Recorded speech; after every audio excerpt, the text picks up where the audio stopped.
Ang bahay ni na Marta ay tila isang kahon na puno ng usok, hindi literal, kundi emosyonal. Maaliwalas ito sa umaga, tahimik ang mga kalye sa labas, ngunit sa loob ng bahay ay tila may alingasngas na hindi mapangalanan. Isang aninong hindi umaalis, isang presensyang hindi matahimik. Si Marta ay isang guro sa elementarya. Sa edad na 39, sanay na siya sa paghawak ng ingay, gulo, at kaguluhan ng bata. Ngunit hindi siya kailanman nasanay sa katahimikan na tila may dalang panganib, gaya ng nararamdaman niya ngayon sa sariling tahanan. "Ma, bakit lagi na lang kayong nag-aaway ni Papa?" tanong ni Lucas, ang kanilang bunso, 8 taong gulang, habang nag-aalmusal ng cereal. Napatingin si Marta sa asawa niyang si Carlos, na tahimik lang na nakatingin sa cellphone. Wala itong imik. Kahit ang kutsarang hawak nito, hindi na gumalaw. "Hindi kami nag-aaway, anak," tipid niyang sagot. "Nagkakatalo lang minsan. Normal yon sa pamilya." Pero pareho silang alam na hindi yon totoo. Noong unang taon nilang lumipat sa bahay na ito, isang bahay na minana pa ni Carlos mula sa kanyang lola, ang lahat ay tila perpekto. Tahimik ang komunidad. Malapit sa eskwelahan. May hardin. May maliit na altarkeng kahoy sa gilid ng sala. Para bang pinangarap ito ni Marta sa panaginip at biglang naging totoo. Pero unti-unting nagbago ang lahat. Nagsimula ito sa maliliit na bagay, si Carlos na laging iritado, si Lucas na ayaw nang matulog sa sariling kwarto, si Elia na laging umiiyak kapag tahimik ang paligid. Tapos ay may mga bagay na nawawala, ilaw na kusang namamatay, at mga gabing parang may naririnig silang hakbang sa pasilyo kahit tulog na ang lahat. Akala ni Marta stress lang. Pero isang gabi, habang naglilinis siya ng kwarto, napansin niya ang isang bagay sa sulok ng aparador. Isang lumang rosaryo, itim, may pilak na krusipisyo, nakasabit sa loob ng lumang frame na may larawan ng Birheng Maria. "Uy, ikaw pala," bulong niya, habang tinanggal ang alikabok gamit ang daliri. Hindi niya na maalala kung paano niya yon nakuha. Basta isang araw, dala niya na ito mula sa isang ukay-ukay sa Maynila. Naakit siya sa itsura, makintab, elegante, kakaiba. Hindi niya ito ginamit sa pagdarasal. Basta't isinabit lang niya bilang palamuti. Habang tinitingnan niya ito, biglang lumamig ang hangin. Nakabukas ang bintana, ngunit kakaiba ang lamig. Parang hindi basta hangin. Parang may kasabay na humihinga. Kinabukasan, pagkagising nila, may pasa sa braso si Elia. Hindi niya alam kung paano niya nakuha yon. At sa hapunan, walang dahilan, sumabog si Carlos.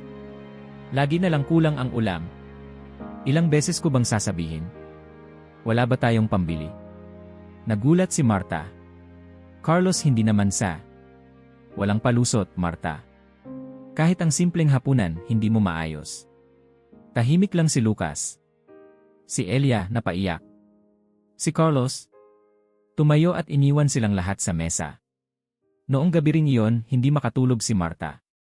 Lumingon siya sa paligid, at sa liwanag ng maliit na night lamp, nakita niyang nakasabit pa rin ang rosaryo sa dingding. Napabuntong hininga siya. May gumugulo sa kanya, ngunit hindi niya mailagay kung ano. Hinila niya ang kumot. Pumikit. At doon niya ito napanaginipan. Nasa loob siya ng simbahan. Wala ni isang tao, ngunit naririnig niya ang tunog ng mga yabag sa kahoy na sahig. Ang altar ay dilaw, ngunit hindi liwanag, tila apoy. Nakatingin siya sa isang imahe ng Birheng Maria, ngunit sa halip na mukha ay itim na walang laman. Sa kanyang kamay ay hawak niya ang rosaryo, iyon mismong rosaryo mula sa kwarto. Ngunit habang hinahawakan niya ito, nagsimula itong uminit. Napapaso siya. Bumibitaw siya, ngunit parang dumidikit ito sa balat niya. "Hindi ito para sa'yo," bulong ng isang boses mula sa kawalan. Nagising siyang pawisan. Umaga na. "Ma, ayoko nang matulog sa kwarto ko," reklamo ni Lucas kinabukasan. "May naririnig akong naglalakad." Pero wala naman pag binuksan ko ang ilaw. Tinitigan siya ni Marta. Ganoon din ang narinig niya kagabi. "Baka panaginip lang yan, anak," sagot niya. Pero kahit siya ay hindi kumbinsido. Nang makaalis ang mga bata papuntang eskwela at si Carlos sa trabaho, naiwan siyang mag-isa. Naupo siya sa sala, binuksan ang laptop at naghanap ng kahit anong makakalma sa isip niya. Sa YouTube, nag-suggest ang algorithm ng isang video. Maging maingat, hindi lahat ng rosaryo ay mapagpala. Parang sinampal siya ng pamagat. Pinanood niya ito. Ang nagsasalita ay isang lalaking may malumanay ngunit seryosong tinig. Ikinuwento nito ang tungkol kay Padre Pio at sa mga babala niya tungkol sa mga rosaryong may kaduda-dudang pinagmulan, partikular na mga itim, pulang dugo, at makukulay na may simbolo. May mga rosaryo, anya, na hindi ginawa para sa panalangin. Ginawa sila para sa kabaligtaran. Napahawak si Martha sa rosaryo sa pader. Parang bigla itong bumigat. Sa gabing iyon, hindi niya napigilang gawin ang hindi pa niya nagawa, gamitin ang rosaryo sa pagdarasal. Pumikit siya, humawak dito, at nagsimulang magdasal ng Aba Ginoong Maria. Ngunit sa bawat dasal, lalo siyang kinikilabutan. Parang may malamig na kamay sa batok niya. Parang may bumulong sa likod ng tainga niya, tumigil ka. Napamulat siya. Nabitawan ang rosaryo. Nanginginig ang kanyang mga daliri. Hindi na siya nagpatuloy. Sa mga sumunod na gabi, sunod-sunod ang mga panaginip ni Martha. Hindi lang basta panaginip, tila mga babala, paulit-ulit, mas malinaw sa bawat gabi. Lagi siyang nasa simbahan na wala ng mga tao. Ang altar ay madilim, ang hangin ay mabigat. Sa kanyang kamay, laging naroon ang rosaryo. At laging may boses. Paos, mababa, tila gumagapang sa loob ng tenga niya.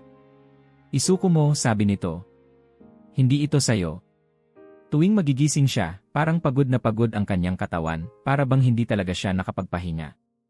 At sa bawat umaga, may bagong kabigatan sa loob ng bahay. Bulong ni Lucas isang gabi, habang papasok sa kwarto ng kanyang mga magulang, may nakaupo sa sulok ng kwarto ko kaninang madaling araw. Akala ko ikaw. Napatingin si Martha sa anak. Ang mga mata nito ay mapupungay, halatang kulang sa tulog. Lucas, panaginip lang siguro yon. Hindi. Gising ako, hindi siya gumalaw, pero alam kong nakatingin siya. Mabilis ang tibok ng puso ni Martha habang hinahaplos ang buhok ng anak.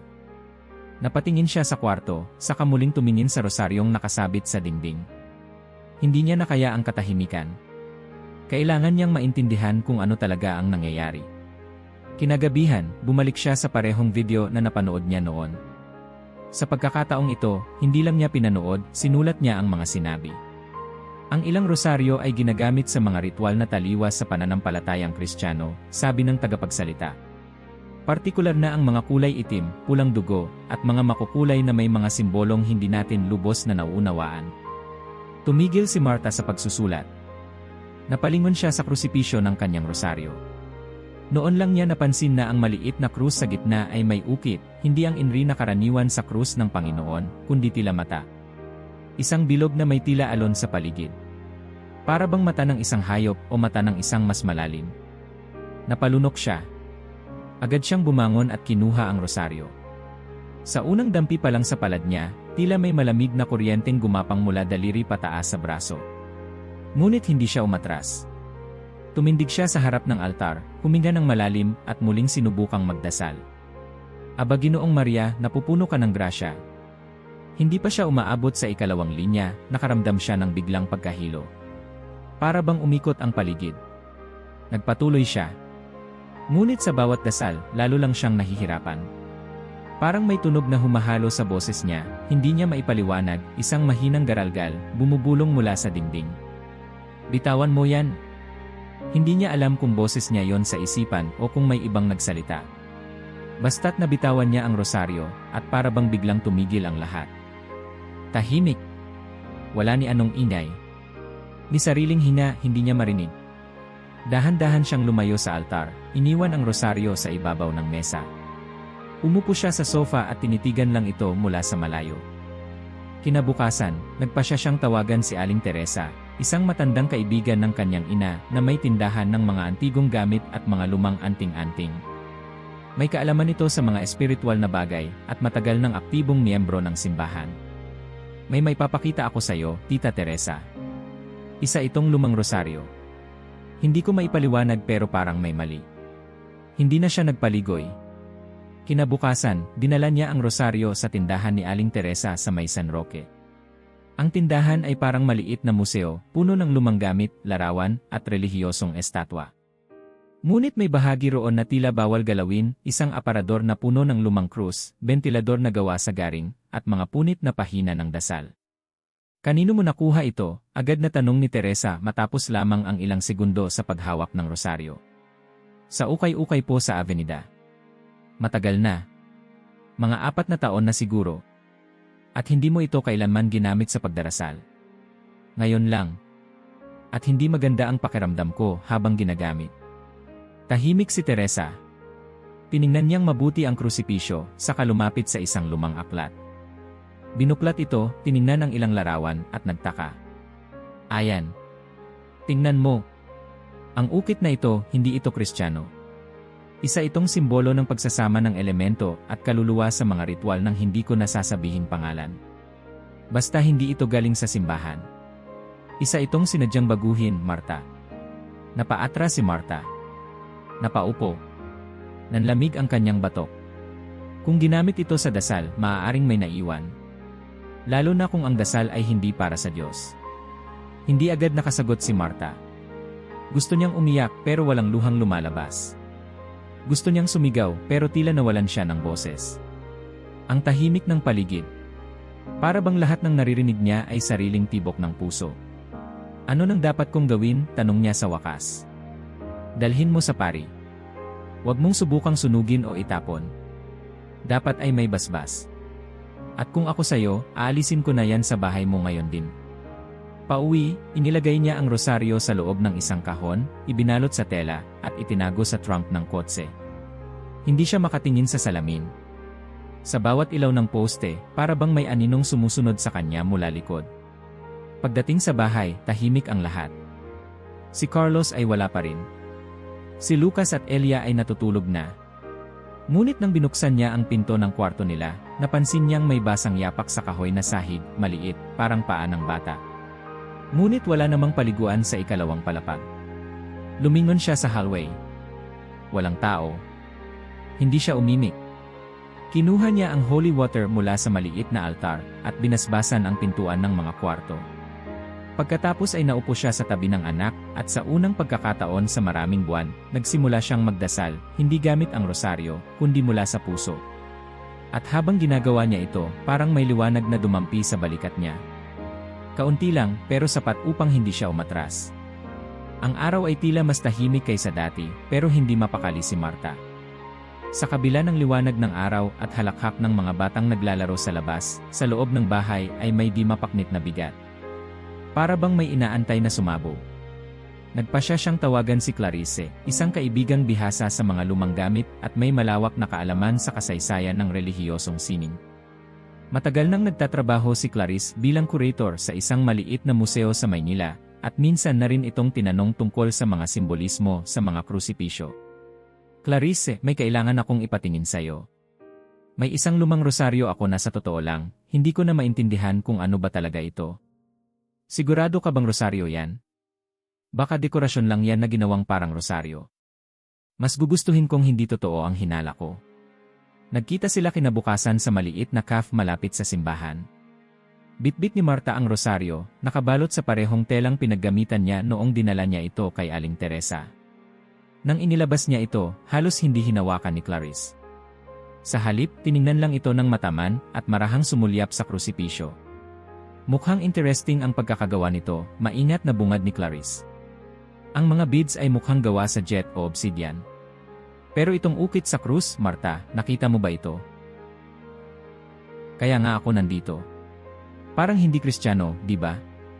Hindi talaga. Ang simbolong ito ay tinatawag na Oculus Noctis, mata ng gabi.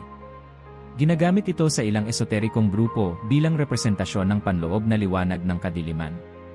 Sa madaling salita, hindi ito banal sa pananaw natin. Napatigil si Marta. Lalong bumigat ang dibdib niya. At itong mga ukit sa likod, tanong niya. Runa. Mga sinaunang letra ng Norse. Hindi mo ito makikita sa isang tipikal na rosaryo. At kapag pinagtagpi mo ang lahat ng elementong to, kulay, material, simbolo, ang iniisip kong posibilidad ay isa itong bahagi ng isang koleksyon na tinatawag na Trinity of Shadow. Rare ito. Ginagamit ito sa mga ritual na nagpapanggap na Kristiyano pero may halo ng paganismo. Hindi na makapagsalita si Marta. Parang may humigop ng hangin sa baga niya. Gusto niyang bawiin ang tanong. Gusto niyang hindi ito nalaman. Anong ibig mong sabihin sinadya nilang gawin itong parang rosaryo para magmukhang banal? Tanong niya, halos pabulong. Eksakto. Isang anyo ng panlilinlang. At kung nagamit na ito sa mga ritual na yon, posible pa rin ang epekto kahit hindi mo sinasadya. Pauwi, halos hindi niya namalayang nagmamaneho siya. Ang tanawin sa labas ng bintana ay lumalabo. Ang tinig ni Clarice ay paulit-ulit sa utak niya. Panlilinlang. Panlilinlang. Pagdating niya sa bahay, agad niyang itinago muli ang rosaryo, at sa gabi, nagdesisyong dumulog sa simbahan. Kinabukasan, tumungo siya sa parokya kung saan pari si Father Renato, isang matandang pari na kilala sa kanilang lugar bilang tahimik, ngunit may malalim na pananaw sa espiritualidad. Dala niya ang rosaryo sa isang kahon. "Father, pwede ko po ba kayong makausap?" sabi niya habang naglalakad sa gilid ng simbahan pagkatapos ng misa. "Naman, Hija. Ano nang maitutulong ko?" Tahimik niyang inilabas ang kahon at marahang binuksan. Ilang segundo lang ang lumipas, agad na umatras si Father Renato. "Kanino mo nakuha ito?" tanong nito, matalim ang titig. "Sa isang ukay-ukay, ilang taon na po ang nakalipas. Hindi ko po alam ang pinagmulan noon." Hindi agad nagsalita si Father Renato. Tiningnan niya ito mula sa layo. Hindi niya hinawakan. Sa halip, tumalikod siya at kinuha ang maliit na lalagyan ng banal na tubig. "Hija, hindi lahat ng mukhang banal ay banal sa totoo. Hindi ko ito pwedeng basbasan. Hindi po ba pwedeng ipagdasal? Linisin. May mga bagay na hindi natin basta-basta maaaring baguhin sa dasal lamang, lalo na kung may matibay na ugnayan sa kung saan hindi dapat. Maaaring kailanganin itong sirain, pero sa tamang paraan. Hindi basta itatapon. At higit sa lahat, hindi dapat panatilihin sa bahay." Biglang bumigat ang paligid para kay Marta. Parang ayaw sumunod ng katawan niya sa utak. Paano niya sasabihin ito kay Carlos? Sa mga anak? Paano niya ipapaliwanag na may bagay silang inuwi sa loob ng bahay nila at pinanatili roon ng ilang taon na maaaring naging ugat ng gulo? "Father, may epekto po ba talaga ito sa pamilya ko?" Tahimik si Father Renato ng ilang sandali. Tiningnan niya si Marta ng diretsyo. "Hindi ito simpleng tanong, anak. Pero may posibilidad. Ang mga ganitong bagay ay hindi gumagawa ng problema mula sa wala. Pero tulad ng magnifying glass, pinalalaki nila ang init. Nagiging mitsa sila para sa galit, inggit, kahinaan ng loob, lahat ng mayroon na sa loob natin, pero pilit nating nilalabanan.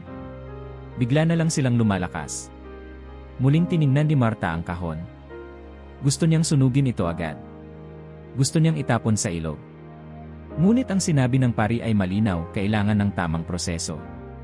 Hindi ito basta basurang maaaring alisin. At hindi rin dapat matakot, kundi maging mapagmatsyag. "Pwede ko po bang iwan ito sa simbahan?" tanong niya. "Pwede. Pero hindi ko ito itatago rito.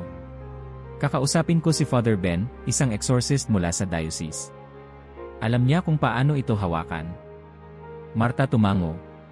Nagpasalamat at umuwi. Ngunit sa gabing iyon, tila nagsimula ang sagot ng bahay sa kanyang mga desisyon. Habang naghuhugas ng pinggan, bigla na lang pumutok ang isang ilaw sa kusina. Parang may sumigaw mula sa taas, pero nang sumilip siya sa hagdan, walang tao. Si Carlos ay biglang naging matamlay, halos hindi kumibo. At si Lucas, lumapit sa kanya bago matulog, umiiyak. "Ma, may naririnig akong nagsasalita sa dingding ko. Hindi ko maintindihan ang sinasabi niya." Habang yakap ang anak, kinagat ni Marta ang labi niya para hindi tumulo ang luha. Wala pa siya sa dulo ng daan, pero ngayon ay malinaw na sa kanya, hindi ito guni-guni. Hindi ito paranoia. May aninong pumasok sa bahay nila, at pinayagan niyang manatili roon ng matagal. At ngayon, hindi na ito basta lalabas. Mainit ang araw ngunit malamig ang loob ng bahay. Tahimik si Carlos mula pa kaninang umaga, isang uri ng katahimikang parang may bagyong nagkukubli sa likod. Si Marta ay hindi mapakali. Palakad-lakad siya sa sala habang hawak ang tasa ng kape na hindi naman niya iniinom. "Carlos," maingat niyang sabi, "kailangan nating mag-usap." Hindi ito agad sumagot. Nakaupo lang sa sofa, nakatuon ang mata sari na nakabukas pero walang tunog. Sa huli, nagsalita ito ng walang lingon. "Tungkol saan?" "Sa bahay." "Sa nangyayari?" "Sa mga bata." "Sa atin." Lumingon si Carlos. Mabigat ang tingin. Wala namang nangyayari na hindi nangyayari sa kahit sinong pamilya. Hindi mo ba nararamdaman? Ang bigat. Ang gulo. Yung parang lahat ng bagay ay may kasamang away. Baka kasi ikaw ang problema, malamig niyang sagot. Parang tinusok si Martha sa dibdib. Hindi siya agad nakapagsalita. Ang mga salitang iyon, hindi niya kailanman narinig mula sa asawa. Hindi sa ganoong paraan. Carlos, nagsisimula na akong maniwala na may kinalaman ang rosaryo na yon. Napailing si Carlos. Diyos ko, Martha. Rosaryo na naman? Talagang naniniwala ka na ang isang piraso ng plastik o kahoy ang dahilan ng lahat ng problema natin? Hindi ito basta rosaryo. Hindi mo naintindihan. Dahil ayokong maniwala sa mga pamahiin mo. Bigla siyang tumayo, lumapit sa kanya. Martha, may pinagdadaanan tayo. Normal lang to, huwag mong isisi sa gamit. Ngunit bago pa siya makasagot, isang sigaw ang gumambala sa kanila. Mama! Si Elia. Humahangos ito mula sa taas, takot na takot. Si Kuya. Hindi makahinga. Mabilis silang umakyat sa kwarto ni Lucas. Nakahandusay ito sa sahig, namumutla at nanginginig. Halos hindi makasalita. Para bang may tinatakasan itong hindi nila nakikita. Anong nangyari? Tanong ni Carlos habang kinukuhang buhatin ang anak. May tinig pa nasa ilalim ng kama parang dalitgi. Dinala nila si Lucas sa ospital. Sabi ng doktor wala naman itong karamdaman. Panic attack daw, siguro raw dahil sa stress sa bahay o sa eskwelahan. Ngunit sa mata ni Martha, alam niyang hindi ito simpleng atake ng takot. Kinabukasan, dumalo siya sa misa. Hindi bilang gawi, kundi bilang paghingi ng tulong. Umupo siya sa pinakalikod ng simbahan, nagsimula sa isang tahimik na panalangin, ngunit di naglaon, tumulo ang luha sa kanyang mata. Panginoon, bulong niya, kung may mali akong ginawa, kung may pinapasok akong hindi dapat, tulungan niyo po ako. Pagkatapos ng misa, lumapit siya kay Father Renato. Handa na po ako. Kailangan ko nang alisin ito. Hindi na kailangang ipaliwanag pa. Tahimik na tumango ang pari. Bago lumubog ang araw, bumalik siya sa simbahan, dala ang rosaryo. Ngayon, hindi na ito nakabalot. Hawak niya ito sa kamay, at sa bawat hakbang patungo sa opisina ng pari, parang may puwersang humihila pabalik. Habang papalapit siya sa altar, bigla siyang nanghina. Father, halos pabulong niyang tawag, bago siya mapaupo sa bangko. Hindi mo pa ito bitawan, ano? Sabi ng pari habang kinuha ang rosaryo mula sa kanya. Pero mabuti na't nandito ka. Sa likod ng simbahan, sa isang maliit na silid panalanginan, isinagawa ni Father Renato ang isang simpleng ritual. Hindi ito exorcism, ngunit ito'y panalangin ng pagbabasbas at pagpapawalang bisa. May isang kandila. May banal na tubig. May tahimik na dasal. At si Martha, nakaluhod, nakapikit, mahigpit ang hawak sa krusipiho sa kanyang leg. Sa ngalan ni Kristo, pinapawalang bisa namin ang anumang layunin ng bagay na ito, at winawasak ang lahat ng hindi sa Diyos nagmula, sambit ng pari. Matapos ang panalangin, ibinaba ng pari ang rosaryo sa isang maliit na palanggana ng metal. Sa kanya ito sinindihan. Unti-unting lumamlam ang apoy. Nang masunog ang lubid at unti-unting natunaw ang krus, isang biglang pagbugso ng hangin ang pumasok sa silid, kahit sarado ang lahat ng bintana. Wala na, marahang sabi ng pari. Hindi mo na kailangang dalhin ang bigat na yon. Hindi agad nakapagsalita si Martha. Ngunit sa kauna-unahang pagkakataon sa mahabang panahon, nakahinga siya ng malalim. Yung totoo. Yung walang iniisip. Walang bumubulong sa likod ng isip niya. Pag-uwi niya, sinalubong siya ni Lucas sa pintuan. Ma, ang gaan ng kwarto ko, sabi ng bata, nakangiti. Parang hindi na siya madilim. Tumingin si Martha sa kanyang anak. Kinurot niya ang pisngi nito at sabay yakap. Sa loob ng bahay, bumalik ang katahimikan, hindi ang katahimikang puno ng takot, kundi ang klase ng katahimikang malambing, tulad ng isang malamig na gabi sa ilalim ng bituin. Kinagabihan, habang nakahiga, walang narinig si Martha kundi ang huni ng kuliglig sa labas. Walang yabag. Walang boses. Walang anino. At sa kanyang puso, sa wakas, may kaunting liwanag na sumilip. Sa unang pagkakataon sa maraming buwan, nagising si Martha na may ngiti sa labi. Tahimik ang bahay, ngunit hindi na ito ang tahimik na may kasamang kaba, ito ay tahimik na may lambing. Isang katahimikan na parang yakap ng umaga. Sa labas, maririnig ang huni ng mga ibon. Sa loob, ang mga yapak ni Elia habang palihim na bumababa ng hagdan para maghanap ng gatas. Mama, bulong ng bata habang sinusulyapan siya mula sa pinto ng kusina. Pwede po bang mag-cereal? Napatawa si Martha. Naman, anak. Ikaw pa. Maya-maya pa ay bumaba na rin si Lucas, mukhang maganda ang tulog. Walang bakas ng kaba sa mukha nito. Walang lungkot. At sa di inaasahang sandali, lumitaw si Carlos mula sa kwarto, bagong paligo, at walang reklamo. Good morning, maikling bati nito, sabay halik sa pisngi ni Martha, isang bagay na halos nakalimutan na ng babae ang pakiramdam. Napansin niya rin kung paano ang liwanag ng araw ay tila mas maliwanag sa loob ng bahay. Ang mga sulok na dati parang may ulap ng bigat ay ngayon maliwanag at payapa. Kahit ang hangin, tila may bagong amoy, malinis, tahimik, buhay. Sa hapong iyon, habang ang mga bata ay nanonood ng AE at si Carlos ay nag-aayos sa hardin, pumasok si Martha sa lumang silid ng kanyang biyenan, ngayon ay bakante na, at nagpa siya. Ito na ang magiging bagong sulok ng panalangin. Inalis niya ang mga lumang kurtina, pinunasan ang mga bintana, at dahan-dahang inayos ang maliit na mesa sa gitna. Sa ibabaw nito, inilagay niya ang simpleng kahoy na krusipiho, isang bagong biniling kandilang puti, isang maliit na bote ng banal na tubig, at isang sariwang rosaryo, gawa sa kahoy. Binili mismo sa simbahan at binasbasan bago niya ito dalhin pauwi. Habang inaayos niya ang mga gamit, may kakaibang saya ang bumalot sa kanya. Hindi ito dahil sa dekorasyon o disenyo. Ito ay dahil sa alam niyang bawat piraso, bawat ilaw, bawat dasal na ibubulong sa kwartong ito, ay magmumula sa isang pusong muling kumakapit sa pananampalataya. Kinagabihan, tinawag niya ang mga bata. Gusto niyo bang subukan magdasal dito sa bagong prayer corner natin? Si Lucas ay tumango agad. Si Elia, nagdala pa ng munting unan. Pero ma, tanong ni Lucas, hindi ba nakakatakot magdasal kapag gabi? Hinding-hindi, sagot ni Martha habang tinatapik ang ulo ng anak. Lalo na kapag alam mong kasama mo ang Diyos. Nagdasal silang tatlo ng rosaryo. Hindi buo, isang misteryo lang. Dahan-dahan, ngunit may pakiramdam ng pagbabalik. Walang kaba, walang malamig na hininga sa batok, walang aninong nagmamasid. Sa halip, may payapang presensya sa gitna nila. Para bang may humahawak sa kanilang kamay habang binibigkas nila ang bawat dasal. Maya-maya ay sumilip si Carlos sa pinto. Tahimik itong tumayo at pinanood sila.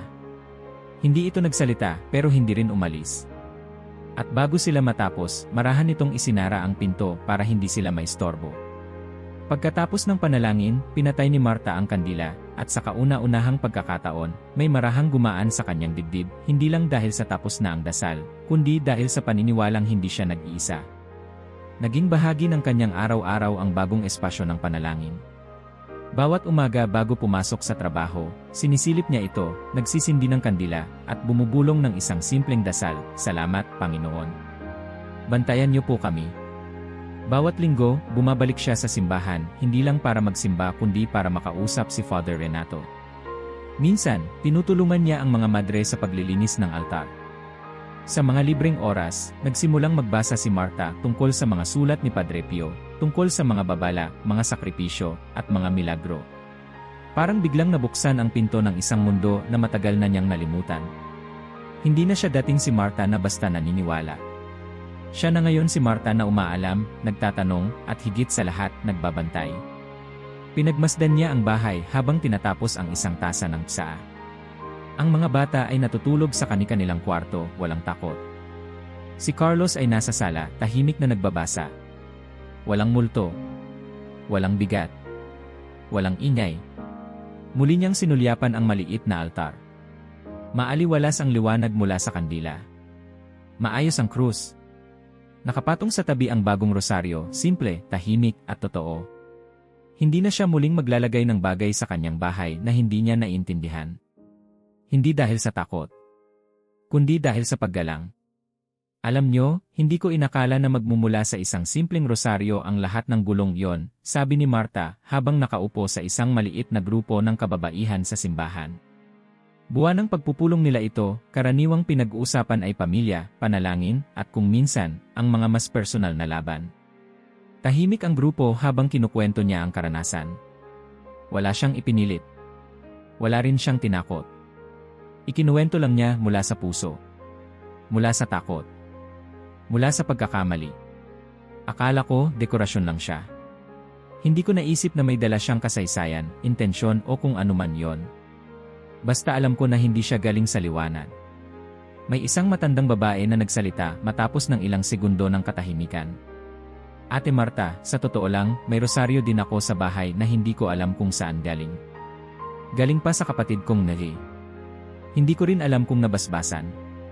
Marami sa atin ganun din, sabat ng isa pa. Bili lang sa kung saan. Lagay sa altar.